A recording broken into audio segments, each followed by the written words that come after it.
Olá, discípulos do Senhor e Salvador Jesus Cristo. Bem-vindos e bem-vindas à Igreja Batista Memorial da Ilha do Governador. Somos uma igreja online e missionária para você se conectar em pleno conhecimento em série de mensagens que vai transformar todas as áreas de sua vida e ainda mais gerar saúde mental, emocional e espiritual. Meu desejo é que você se sinta à vontade, conectado aí em sua casa, como em seu local de trabalho. Sou o pastor Ademilson Pacheco, pastor e presidente da Igreja Batista Memorial da Ilha do Governador, praticante de microexpressões faciais, master em inteligência emocional, trainer em psicologia positiva, maestria em programação neurolinguística, terapeuta comportamental e muito mais, para você se sentir à vontade para ouvir a voz terapêutica da Palavra de Deus, a Bíblia. A Palavra de Deus vai gerar uma estimulação cerebral profunda em seu cérebro. A Palavra de Deus vai dar uma lição a seu cérebro de uma vez por todas. Aqui agora se prepare para ouvir a parte 8 da carta que escreveu Jacobos, Tiago, irmão do Senhor. O seguinte significado: quer saber como conhecer a vontade de Deus para o futuro? Abra a sua Bíblia no livro de Tiago, capítulo 4, versículos 13 a 17.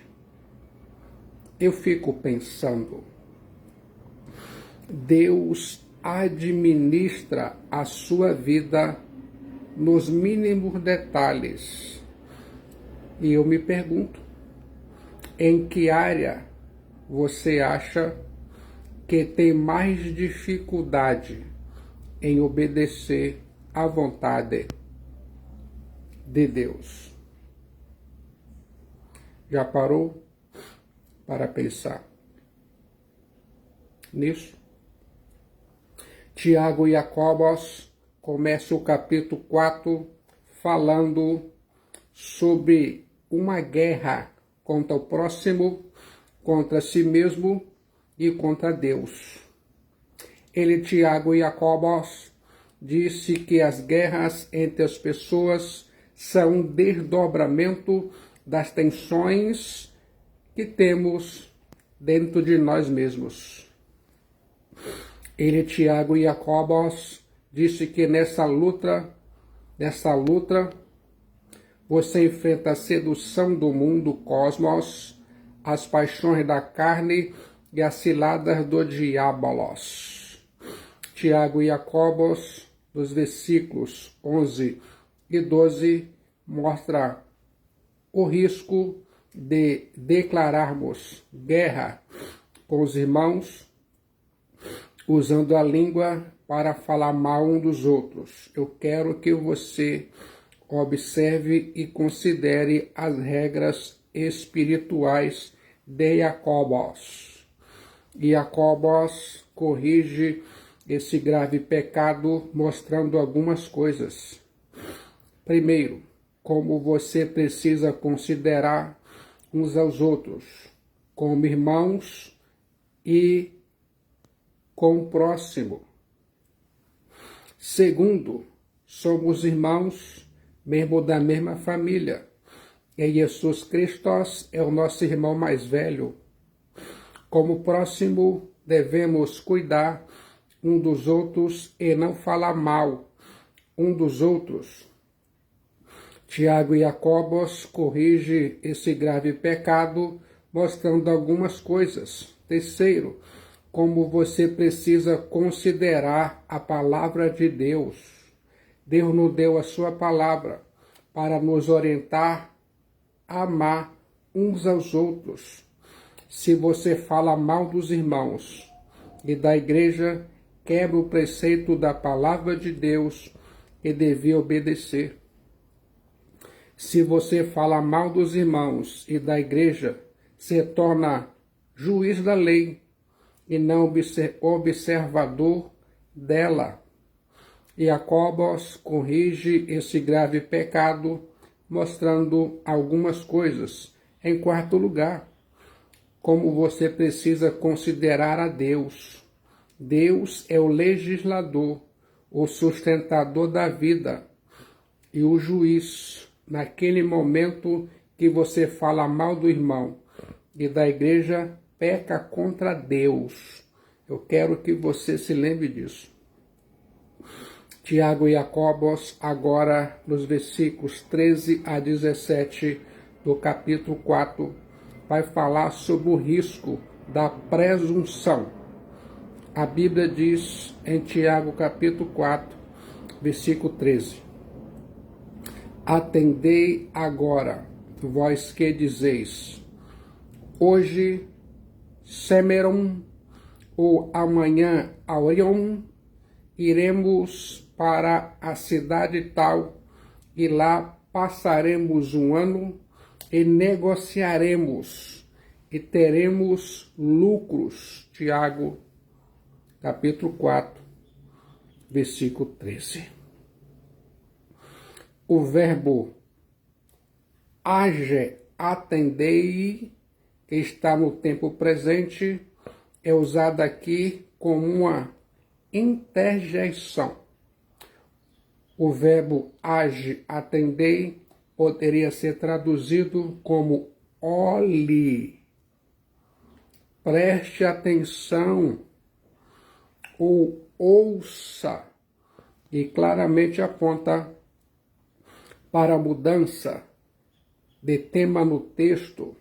Eu quero que você se lembre disso ouvindo a carta de Jacobos. A expressão oi legontis é literalmente aqueles que estão dizendo, e denota que algo estava acontecendo naquele momento, ou mais especificamente sendo dito, e introduz o restante do versículo, que é uma citação.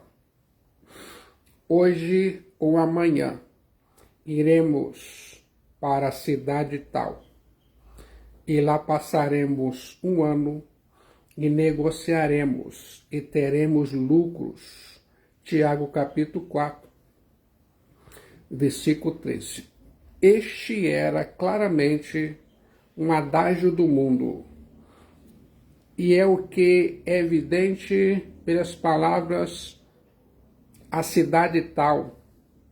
Era algo que uma pessoa normal daquele tempo diria ao fazer planos para o futuro. Observe que Jacobos não tem nada contra a ocupação dos negociantes, nem tampouco escreve sobre as questões éticas de vender e comprar. Ele, Jacobos, apenas afirma que os comerciantes negociam e têm lucros, e é isso que esperamos quando os negócios estão indo muito bem. Eu sei que você sabe dessa verdade. Tiago e Jacobos usa esses homens como exemplo por causa de sua falta de consideração para com Deus. Para eles, os negociantes, o dinheiro é muito mais importante do que servir a Jesus Cristo, o Filho de Deus Salvador. Eles vivem como o homem descrito na parábola do rico louco e a tragédia irremediável da avareza. A Bíblia diz em Lucas 12:20, mas Deus lhe disse, louco, Apiron, esta noite te pedirão a tua alma.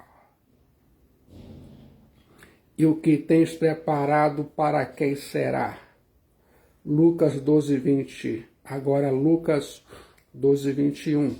Assim é o que entesoura para si mesmo e não é rico para com Deus. Disse Cristo Jesus, e eu acredito. O homem que se considera tão prudente e protegido em armazenar toda a sua colheita para o seu desfrute por longos anos, é confrontado com uma voz que ecoa desde os céus, a própria voz de Deus.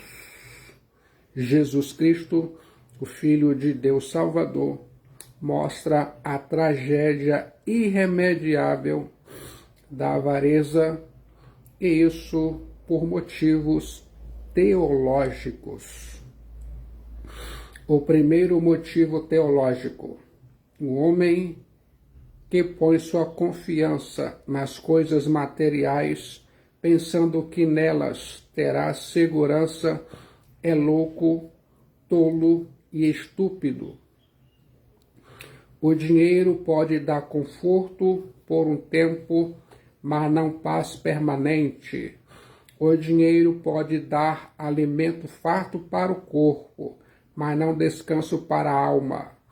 O dinheiro pode dar alguma proteção terrena, mas não escape da morte, da segunda morte, o inferno. O dinheiro pode dar prazeres na terra, neste mundo, mas não uma bem-aventurança eterna na cidade do Deus vivo, a Jerusalém celestial.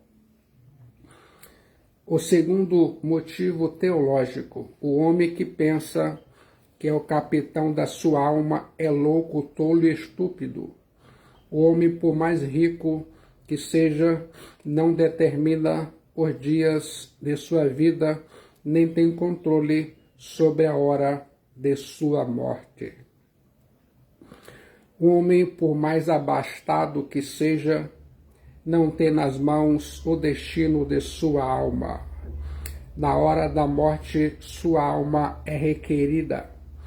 O espírito volta para Deus e, nesse momento, o homem terá de prestar contas ao reto juiz, Cristo Jesus, o Filho de Deus Salvador. O terceiro motivo teológico: o homem que pensa que é dono dos bens que acumula é louco, tolo, estúpido.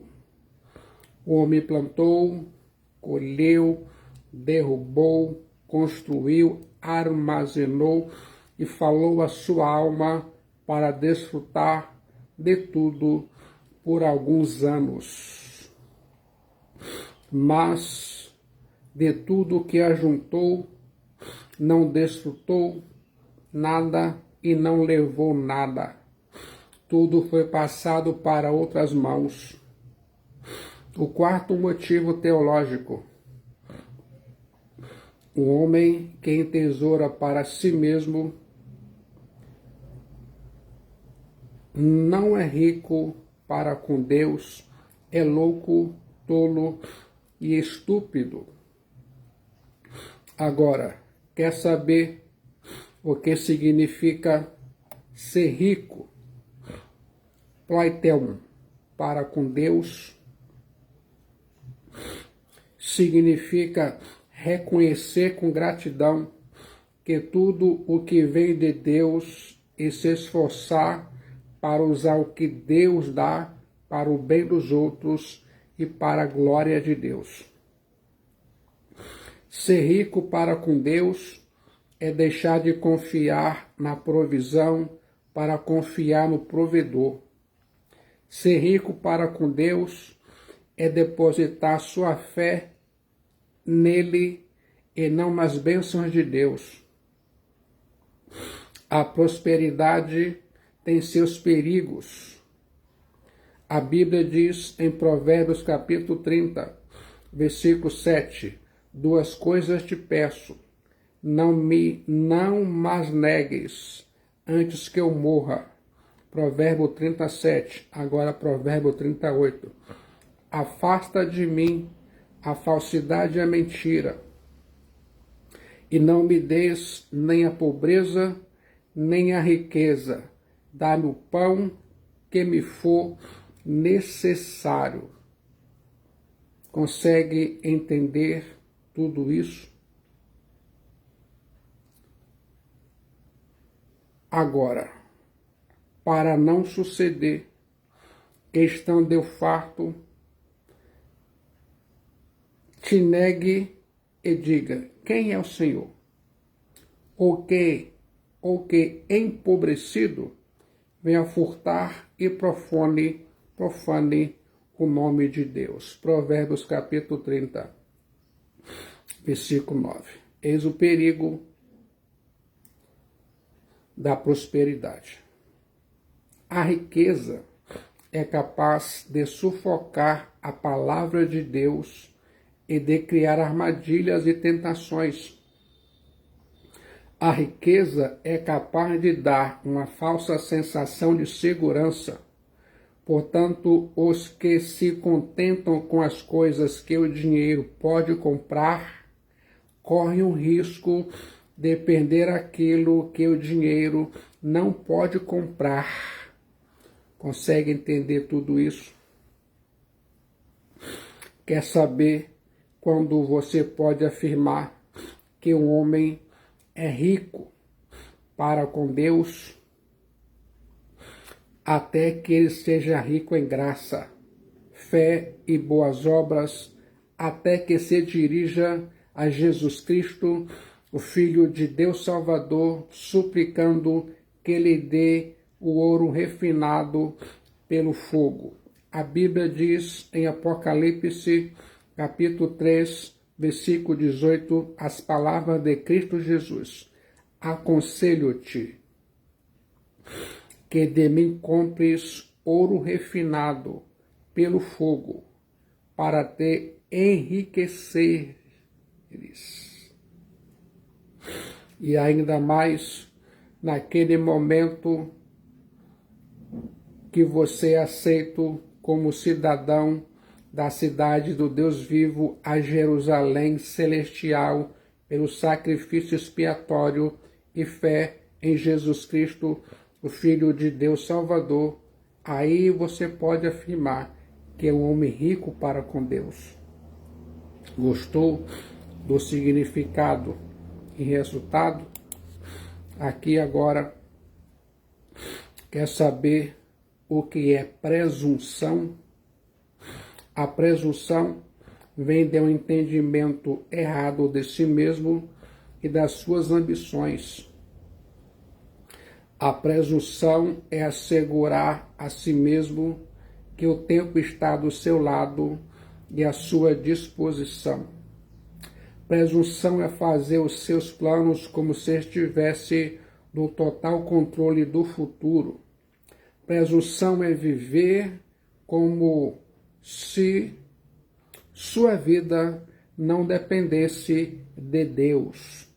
Permita nesse momento que a palavra de Deus habite ricamente em seu coração e sua mente, pois a palavra de Deus vai gerar estimulação cerebral profunda e dar uma lição a seu cérebro, de uma vez por todas. Quer saber como você pode se proteger da presunção? A Bíblia diz em Tiago 4,14, Vós não sabeis o que sucederá amanhã, que é a vossa vida. Sois apenas como neblina, que aparece por instante e logo se dissipa. Tiago 4,14. Este é o versículo-chave em que Jacobos coloca o tom de contraste e a falha dos planos sem a submissão a Deus. O verbo é introduzido por oitines, que pode ser traduzido pessoas como você. O verbo epistaste, no presente indicativo, pode ser traduzido como estar consciente, saber ou entender, e significa adquirir informação a respeito de algo, conhecer, ser informado de. Eu quero que se lembre disso. Quer saber como você pode se proteger da presunção?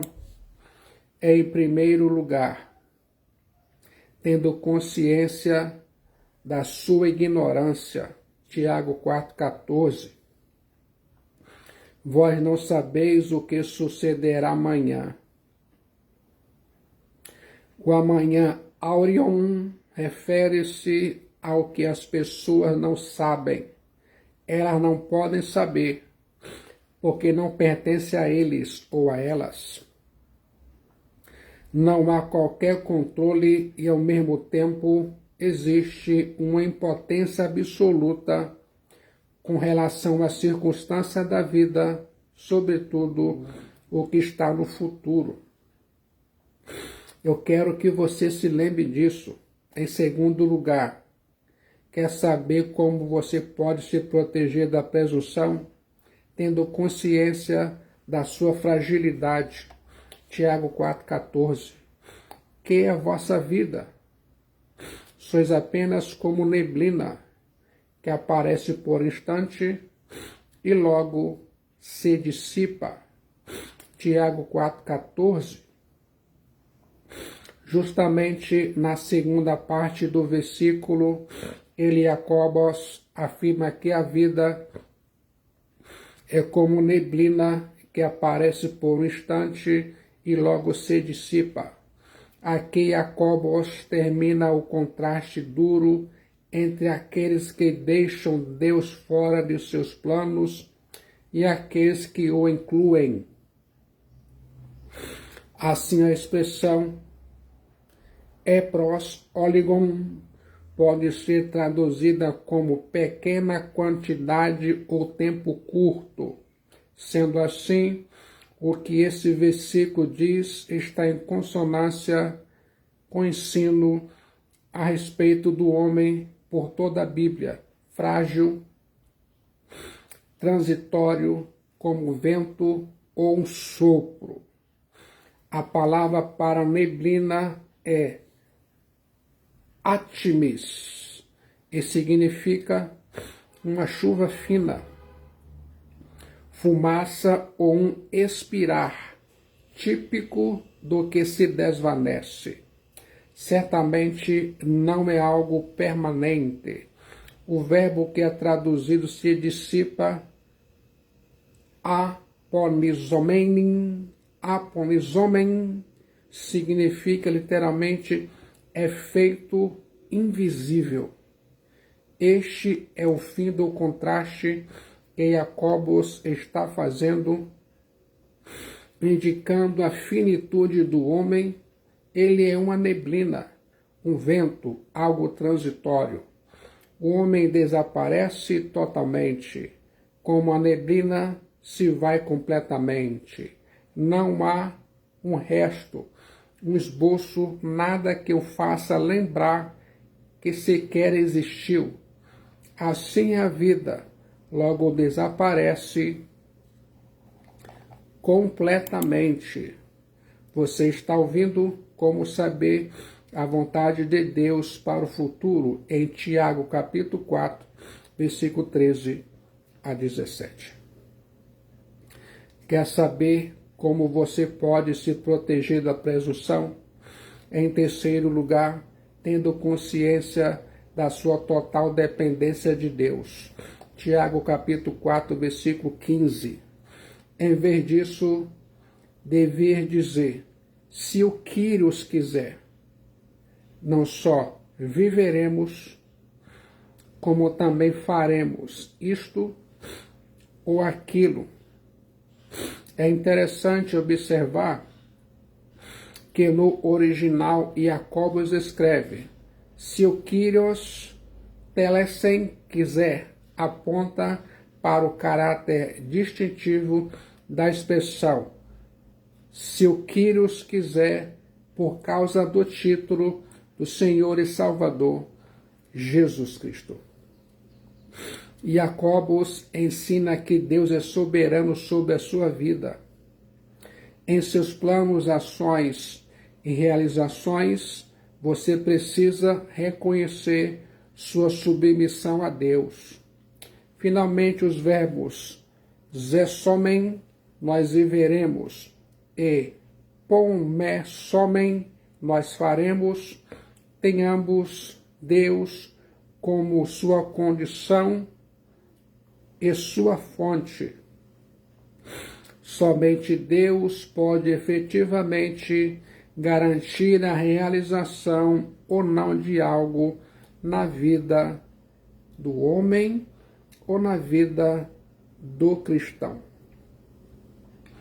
A vontade de Deus é que seu povo se alegre, ore, fique conectado em oração e dê graças em tudo. Deus revela a sua vontade para todos aqueles que desejam obedecê-la.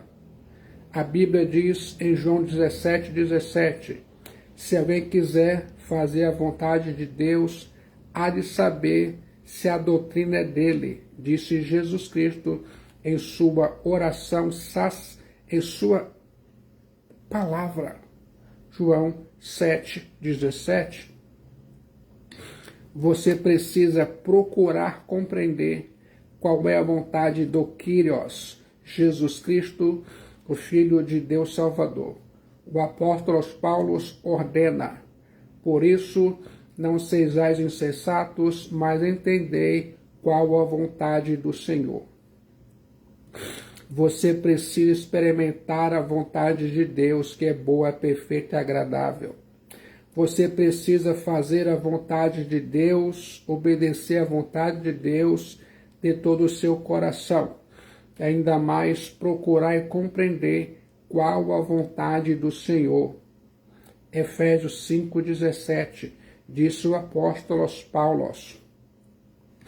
De fato, Deus tem um plano maravilhoso para seus filhos. Deus quer nos fazer segundo a imagem de seu Filho, Cristo Jesus, e para isso Deus conduzirá o processo do início ao fim. Há duas características confortadoras nesse plano revelado de Deus. Ele é redentivo e é seguro. Ouça nesse momento. A presunção envolve tomar em suas próprias mãos o seu destino. Tiago capítulo 4, versículo 16. Agora, entretanto, vos jactais das vossas arrogantes pretensões. Toda jactância semelhante a essa é maligna. Tiago 4,16. Jacobus ainda está argumentando seu caso contra a arrogância e presunção das pessoas que deixam Deus de lado em seus planos, não se submetendo a ele. Ele, Tiago e Jacobus, inicia com unde, que pode ser literalmente traduzido como e agora, ou mas agora. Assim, Tiago e Jacobus está novamente usando uma fórmula para introduzir um novo argumento. vos jactais é a tradução do verbo causaste, que pode significar positivamente coloque a confiança em e alegrar-se em, mas que tem uma conotação negativa que eles estavam se vangloriando e se gabando, presumindo uma situação sobre o qual não tinham qualquer controle e cujo resultado não dependia deles. A palavra grega para arrogância é alazoneias, traduzida como jactância, ostentação. Traduz a palavra pretensão, arrogância, e afirma que, nesse versículo, o termo é traduzido literalmente como fazer afirmações arrogantes. O homem que não se lembra disso é culpado de orgulho arrogante. A palavra é alazoneia. Alazoneia era originalmente a característica de um charlatão andarilho. Ele oferecia curas que não eram curas e se gabava de coisas que ele não era capaz de fazer. O futuro não está nas mãos dos homens. Toda jactância semelhante a essa é maligna. Tiago 4,16. A palavra traduzida como mal é ponera, que pode significar ímpio, moralmente corrupto, malicioso, degenerado e que sugere pecado. Você está ouvindo? Quer saber como conhecer a vontade de Deus para o futuro? Em Tiago 4, 13 a 17. E Jacobos está dizendo que esse tipo de orgulho é ruim e, portanto, constitui pecado. Esta afirmação está provavelmente em linha com o que Jacobos diz no versículo seguinte, que fala especificamente de pecado. Este orgulho é fundado em uma visão errada de si mesmo e do que pode acontecer. Este orgulho demonstra um espírito que esquece da sua dependência de Deus. Este orgulho demonstra um espírito que esquece da incerteza da vida futura.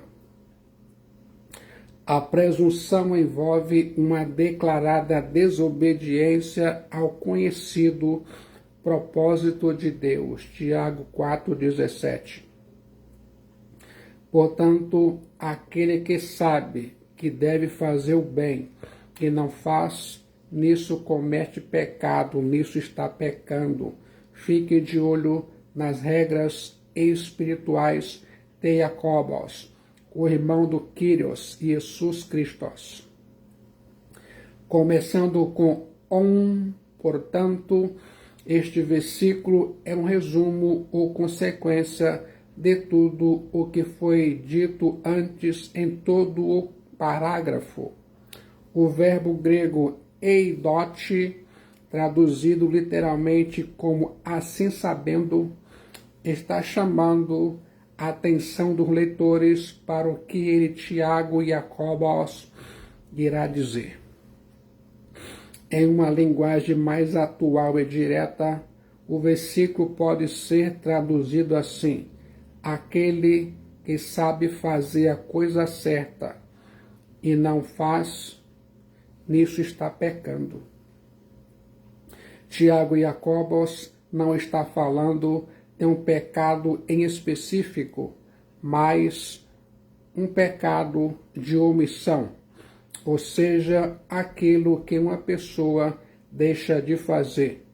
Eu quero trazer à sua memória sobre o servo na parábola de Jesus Cristo que falhou em usar o dinheiro a ele confiado. Lucas 19, 11 a 27. E Jacobos passa em seguida a considerar a sublime questão da vontade de Deus. Alguns ignoram a vontade de Deus. Se você está buscando compreender e conhecer a vontade de Deus para a sua vida, creio que essa é a noite perfeita. É importante entender que compreender e conhecer a vontade de Deus, estar nela, são duas coisas bem diferentes. Muitos conhecem a vontade de Deus, mas são relutantes em cumprir o que Deus revelou sobre o caminho no qual ordenou que andassem. Ouvindo essa pregação, você vai descobrir que a maioria dos que ouviram Deus revelar um plano especial para suas vidas enfrentaram obstáculos. Muitas vezes, esses embaraços foram consequências de terem interpretado equivocadamente as instruções de Deus, de terem obedecido parcialmente ou simplesmente por terem resistido ao que Deus lhes pediu que fizessem. Eu quero que você se lembre disso. Você vai ouvir aqui agora os aspectos da vontade de Deus. A vontade de Deus pode ser entendida de diversas maneiras, abrangendo vários aspectos, tanto da vida cristã como da vida comum. A vontade de Deus pode referir-se ao seu querer soberano para com a vida do ser humano individual e coletivamente. Isaías 48:14. Seu querer a respeito de como Deus deseja que seu povo, que sua igreja venha se comportar e como ele Deus deseja que as coisas aconteçam. Ao final de contas, Deus é criador de todas as coisas, portanto tem o direito de ditar todas as regras. Isso não significa que Deus impõe sua vontade arbitrariamente. A vontade de Deus tem como limite o livre-arbítrio do homem. Isso é, a vontade de Deus jamais coagirá a essa ou aquela ação. Ela, a vontade de Deus, sempre respeitará a vontade dos indivíduos. A vontade de Deus nunca se choca com sua natureza perfeita e santa. Deus não pode negar-se a si mesmo. No entanto, a vontade de Deus, de uma forma ou de outra, acaba sendo cumprida, pois Deus nunca perde o controle da situação. Você sabia? A vontade de Deus pode referir-se ainda mais aos seus padrões estabelecidos. Cumprir esses padrões é uma condição básica para você alcançar a vida eterna. Portanto, a vontade de Deus é soberana e deve prevalecer em sua vida em tudo. Cumprir a vontade de Deus é uma maneira de você se identificar com Deus e com Jesus Cristo, o Filho de Deus Salvador. A vontade de Deus para a vida do cristão é sempre o melhor caminho, e Cristo é o caminho. Ela, a vontade de Deus, sempre visa o homem, apesar de algumas situações parecer o contrário. No entanto, no final, o bem de Deus sempre se manifesta em sua vida, em sua família. Nesse momento, fique atento para ouvir mais. Existem as variações da vontade de Deus, os decretos de Deus. São seus planos e desígnios pré-estabelecidos, perfeitos e imutáveis, por meio dos quais Ele, Deus, dirige soberanamente a história e realiza sua vontade soberana em todo o universo, atingindo assim seus propósitos santos. Os decretos de Deus são impossíveis de serem frustrados.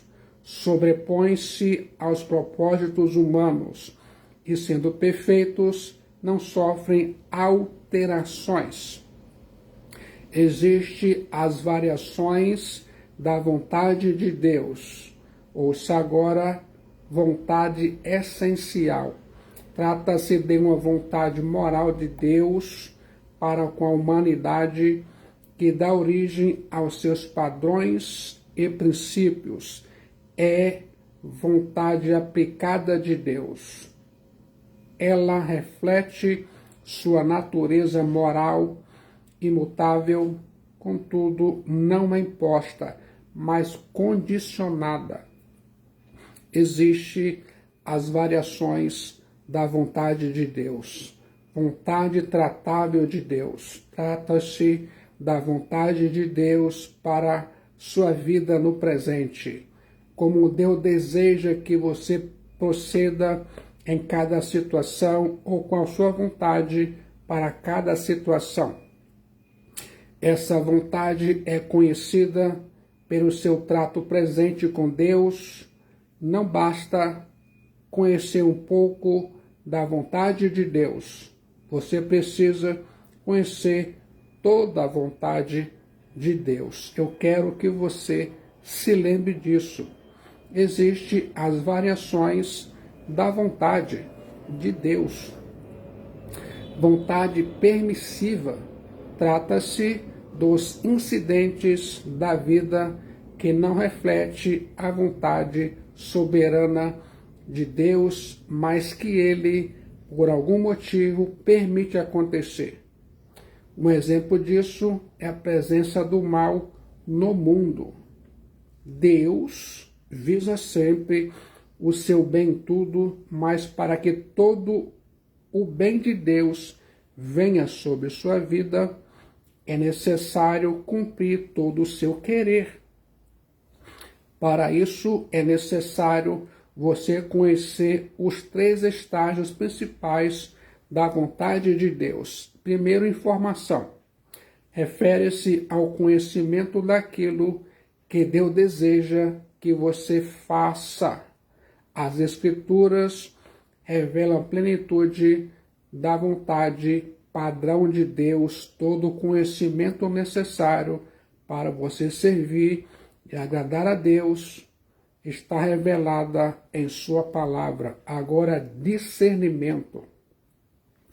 Trata-se de compreensão e discernimento da vontade de Deus. Discernir ou entender a vontade de Deus é um requisito essencial para o seu cumprimento. Esse processo ocorre em seu intelecto. A transformação ocorre por intermédio da renovação da mente para você experimentar a plenitude da vontade de Deus. Agora, em terceiro, prática. Isso fala de sua aplicação em obedecer aos propósitos de Deus. A palavra de Deus te recomenda a praticar o querer de Deus de todo o coração. O Espírito Santo, quem você habita, revela a vontade de Deus. O Espírito Santo produz a vontade de Deus em sua vida, intermediando entre você e Deus. Consegue entender tudo isso? As Escrituras revelam aspectos essenciais da vontade de Deus para com a vida do homem. Não é da vontade de Deus que o homem pereça, mas que todos se arrependem e se salvem. Não é da vontade de Deus que os seus filhos sejam envergonhados ou se afastem de sua presença. Existem os efeitos do cumprimento da vontade de Deus. A vontade de Deus é essencial em sua vida e a condição exigida por Deus para que tome posse de seus benefícios. Quer saber Quais são esses benefícios? A promessa da vida eterna, a santificação, a permanência em Jesus Cristo, Filho de Deus Salvador, a promessa de você ser ouvido por Deus. Consegue entender tudo isso? E Tiago e Jacobo queria que seus leitores entendessem a arrogância por trás da atitude de fazer planos sem Deus e o quanto isso é maligno. Jacobo não queria que seus leitores ignorassem totalmente a vontade de Deus, mas a reconhecessem de forma correta através da submissão a Deus, aos propósitos de Deus, à vontade de Deus. Fique agora de olho na vontade preceptiva e vontade decretiva. A palavra preceptiva vem de preceito, ordem, norma. A vontade preceptiva diz respeito à regra de vida para as criaturas morais. Diz respeito às leis e os preceitos prescritos por Deus nas Escrituras para nortear a sua vida. Um exemplo da vontade preceptiva seriam os 10 mandamentos registrados tanto em Êxodo 20 como em Deuteronômio capítulo 5. Você expressa essa vontade naquele momento quando diz: Deus não quer que eu tenha outros deuses além dele. Deus quer que eu ame de todo o coração, de toda a força, de toda a vontade, que eu ame o próximo como a si mesmo. Deus quer que eu adore em espírito e em verdade. Consegue discernir essa regra espiritual? Vou compartilhar para você algumas considerações sobre a vontade preceptiva. Cumprir esta vontade não é uma questão de opção. A palavra de Deus não fornece meras dicas ou sugestões para a vida, mas regras espirituais que você não pode desprezar. Cumprir a vontade de Deus precisa ser o seu deleite, sua alegria. Deus não esconde a sua vontade de você. Tudo o que você precisa para uma vida agradável a Deus foi revelado. Essa vontade se conhece por intermédio da palavra de Deus e se pratica. Consegue entender isso? Ouça agora a vontade decretiva de Deus. Se refere aos decretos pelos quais Deus realiza a sua história, o plano que Deus tem traçado para este mundo. Tudo o que Deus ordenou, pré-estabeleceu para acontecer na história faz parte de sua vontade decretiva. Por exemplo, a sua salvação é testemunhada em toda a Escritura como plano traçado desde a eternidade e que certamente acontecerá. Não só o derramamento do sangue do Cordeiro de Deus, Cristo Jesus, foi planejado desde antes da fundação do mundo, mas a sua glorificação futura é certa, diferentemente da vontade preceptiva, a decretiva sempre é cumprida. O controle que Deus tem na história independe de seu desejo de submeter-se a Ele. Tanto ímpios quanto justos cumprem esta vontade decretiva. Até quando faz o mal, cumpre os seus decretos. pelo fato dessa vontade estar relacionada aos infalíveis decretos de Deus, ela sempre é cumprida. Não há quem possa deter ou impedir o Senhor. Se a vontade preceptiva se refere às coisas como elas deveriam ser, a vontade decretiva de Deus se refere às coisas como elas de fato são. E agora, a vontade revelada de Deus cabe a você conhecer. Procure conhecer o que Deus quer, preceito para a sua vida. Conheça bem as Escrituras, para que você saiba aplicá-la em todas as áreas de sua vida. Esta vontade de Deus é maravilhosa e exige que você o conheça. Deus nos exorta em sua palavra a tomarmos decisões espirituais. No livro de Hebreus, capítulo 11, ao exemplo de homens que tomaram decisões certas. Abel escolheu um sacrifício mais excelente em oposição ao sacrifício de seu irmão Caim. Enoque escolheu andar com Deus em oposição ao mundo repleto de iniquidade.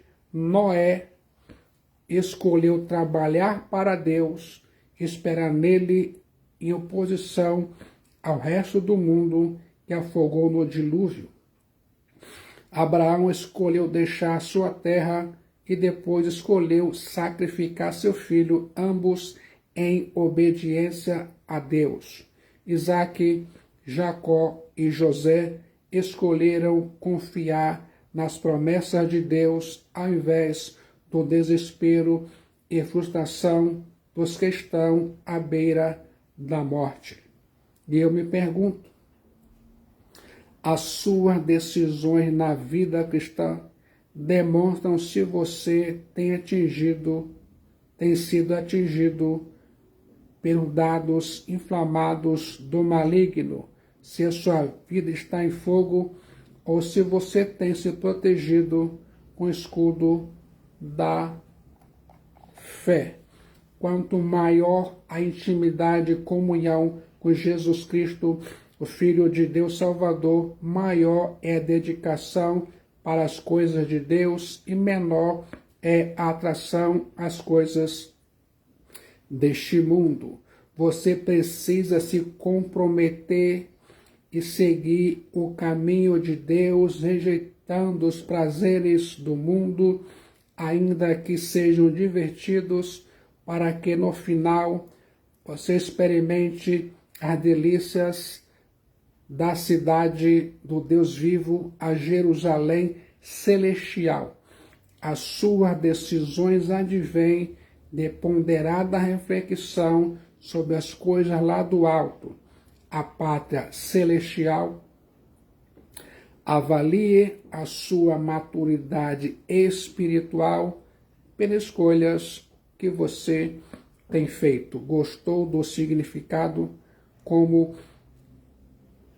conhecer a vontade de Deus para o futuro em Tiago 4, 13 a 17? E agora se sente preparado a entregar sua alma, sua vida para Cristo Jesus? No momento de decisão em Cristo Jesus, sua alma é salva, seu destino é selado.